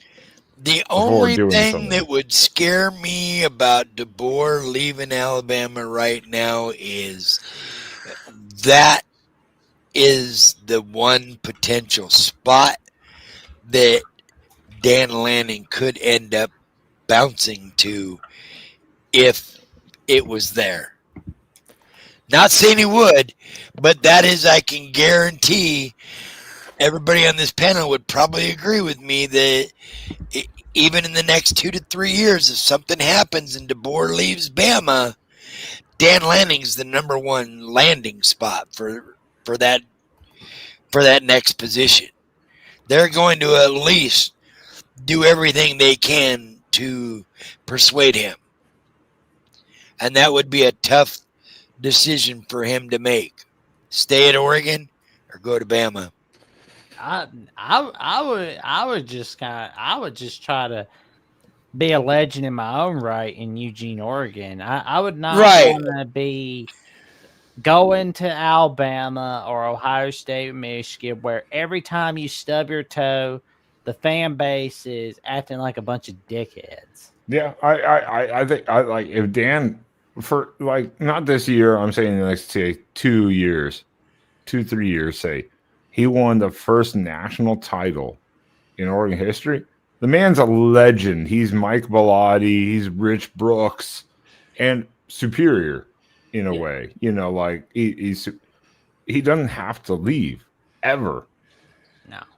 That's why Yeah. Signetti won't leave. Why would you leave something that you built into a national powerhouse only to go to Alabama, where everything you do will be scrutinized if it's not perfect? No way. Well, and there was a Yeah. there was a comment earlier about Signetti to Michigan. I'm like, Signetti just signed a huge deal, well deserved, by the way, well deserved. He just signed a new deal, I mean, and he's undefeated, 13-0, Big Ten champion, #1 seed in this year's playoff. Why would he go to Michigan that could be under now, as we've kind of talked about, under huge sanctions finally? Like this is just repeat for Michigan. Like why no big coach in their mind would take that, plus the buyout for Signetti is probably like $60+ million. You know, I mean, like you're just not gonna do it. Michigan's really kind of fucked. I think they threw this next year away, in a sense. Well, I don't think Michigan was going to be better than a 3-loss team next year. I mean, they're going on the road to Ohio State. I believe they're going to Oregon. I think they're at home against Ohio State, but I think next I would have to. No, they're double away check at Ohio them. State. They've got Oklahoma coming to the big house next year. And Indiana, too. Uh-huh. Yeah. They're. And I'm sorry, man. Bryce Underwood was not ready. I mean, I watched him play. The guy is throwing 90-mile-an-hour fastballs on every throw. He's good, but he's raw. He's not fully engaged in the college level. He's good. I mean, he's good. I'm not. Bryce Underwood wasn't the #1 quarterback for no reason. You know, he's good. Yeah. Just can No, you Dave, develop him the right way? Dave, if you want to get a laugh at Michigan fan reaction, go to Dead Air Sports from Chris Drew. He's got some videos of Michigan fans getting really pissed about like their loss to USC, where it's like somebody was saying, you know, where it's like Wayne Martindale has to go, and he was gonna throw a steak at him if he saw him that spring. It wasn't Wink Martindale's fault. They lost to USC because it's a terrible matchup for Michigan. USC has playmakers on the outside, and Michigan just could not keep up with them. Yeah, in all fairness, that's a good comparison, because even like the Oregon game, we still gave up points to them. We took away their number 1 and 2 wide receiver. Their third one got like 140 fucking yards receiving, because we were covering the top two. I mean, there's like USC Lincoln Riley is, as much as we clown on him for not succeeding, He's and being building. he's still a really good offensive recruiter and coach.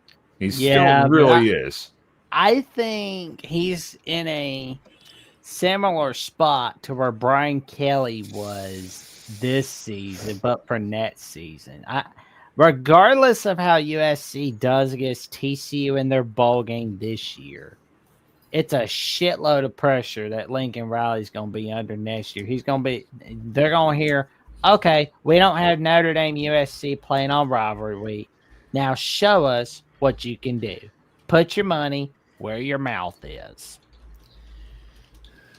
Yeah, and I Yeah, think but Riley's the thing with Riley though is like he's brought in the #1 recruiting class, so It didn't do shit for Jimbo Fisher. That's the thing. no, it didn't. That's what we were talking about the other night too. It's like you can have these recruiting classes. The thing with USC right now, and we have to see if it all holds together, but they finished right now with the #1 class. Oregon #2, which earlier in the season, a few months ago, it was like 10, 11, 12, somewhere in there. Oregon's now number 2, not in the Big Ten, just in college football. In college football, but it's USC has quantity in a way over quality, and I don't want to disregard any of all the 3-stars that they signed, because guess what? There are amazing 3-stars that can get developed into amazing athletes. But when you're just basing your number 1 recruiting class off of having 10 to 12 extra 3-stars instead of 4 or 5 stars, that's not. I mean, it's kind of a bullshit statistic, because Oregon and I believe Notre Dame still outrank average score points per player than USC. So I want to bring that up because we were talking about that earlier today, a group of us. Unfortunately, after everything I've seen the last couple of weeks, Dante Moore's probably gone. Right now, he's projected to either be picked 1 or 2 to the Jets. Oh, fuck me. The Jets. The Jets. His career is done. The Jets have been to 3 Oregon games, including the Indiana, Iowa, and Penn State game. They're very high on him. They're also high on Mendoza. The latest things that came out today from ESPN, they have Mendoza going 1 and Dante going 2-3 to whoever has the 2nd, 3rd pick for quarterback need. Whoever gets Mendoza, I will say, is getting they're getting a fighter. Mendoza has been amazing. Diego Pavia. That's 3rd round. 2nd, 3rd round. Yeah, late 2nd probably. If you're a quarterback and you are projected as a 1st round draft pick, you got to go, because what are you going to do in this if you stay? You're going to take the risk of, well, I'm either going to elevate to the first pick or the first top 5 picks. It's too narrow of a window to improve when you've already gotten a bag a lot of money.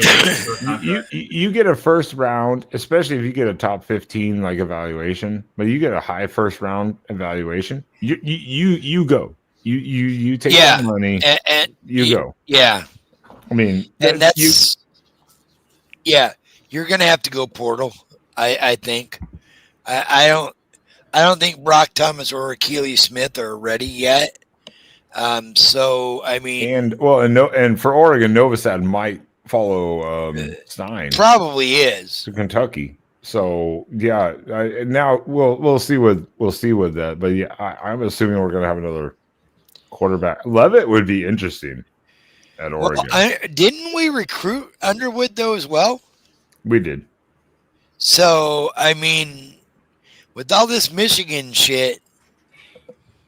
Underwood could be looking around because he's like, I don't know what's going on. I came to Michigan for money because he was originally going to LSU. Right. But the money kind of brought him to Michigan to stay at home. But Oregon was recruiting him heavily too. So, that's why this all turns full circle with this whole Moore thing to go, this whole, not just a recruiting class, but your current class could, roster could completely fall apart. That's why I'm wondering if they just threw away this year, administrative wise, to go, we got a clean house. In some ways, I don't know. It's a fucking mess. It's an absolute mess. Tony, I have a suggestion. If Dante Moore does leave Oregon, I've got a quarterback transfer portal suggestion for you. Rocco Bett from Iowa State. Yeah. I'm not overly impressed with Brock. I don't know. There's we gotta see what happens with the final of this year. Because again, Dante could stay one more year because statistically, we were talking about last night. Yeah, it wasn't like the greatest year. If he got like over 4,000 yards, 40 touchdowns, 5 picks, 6 picks, whatever. That like a Mariota Heisman year, yeah, he would go. You would have to go, Oh, The man. only issue with him not going this year is next year's class is going to be insanely because you're going to have Ty Simpson. You're going to you can do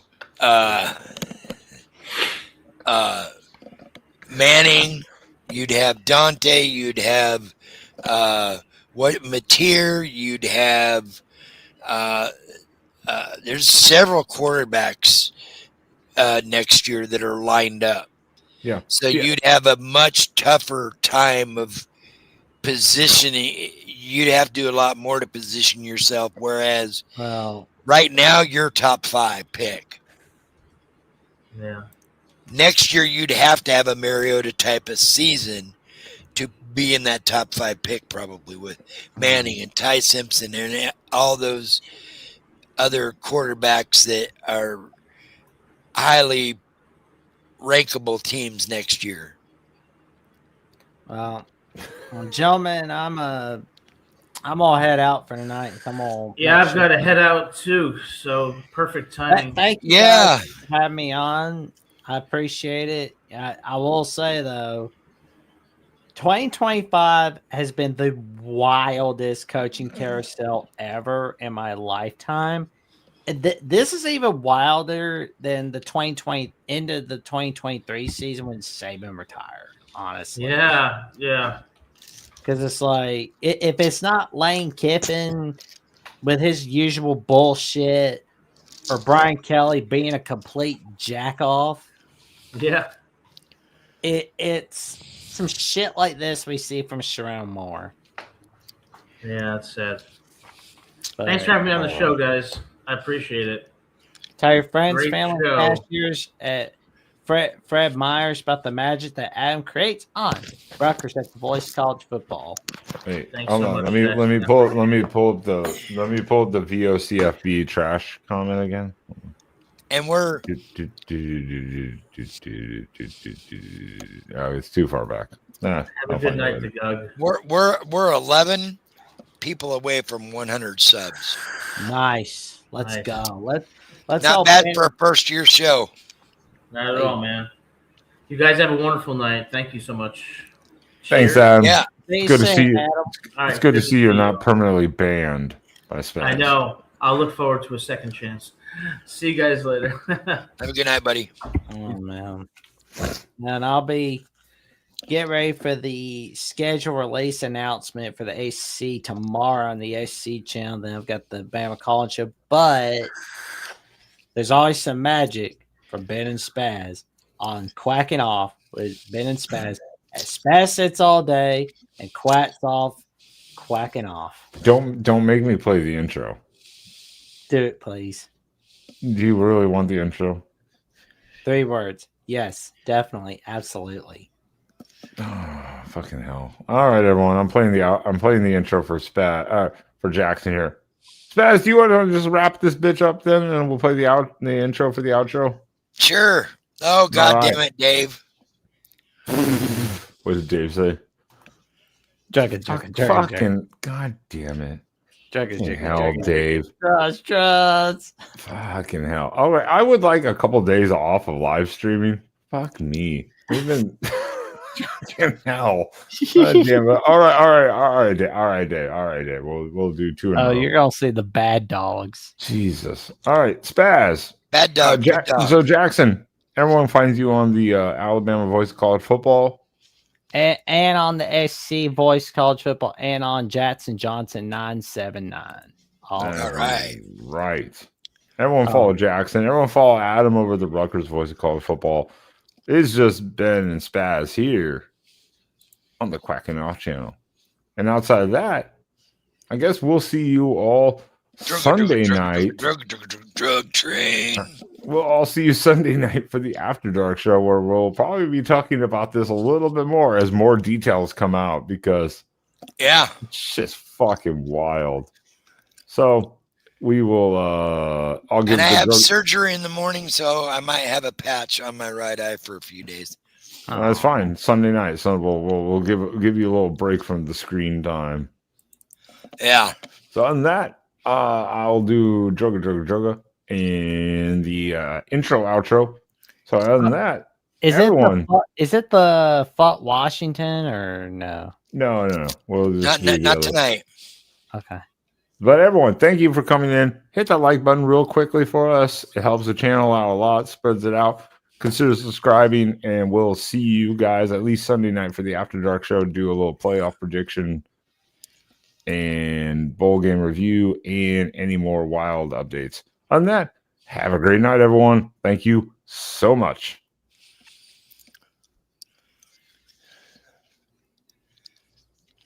Drugga. Drugs. Look out, drug train coming through. Who wants some drugs?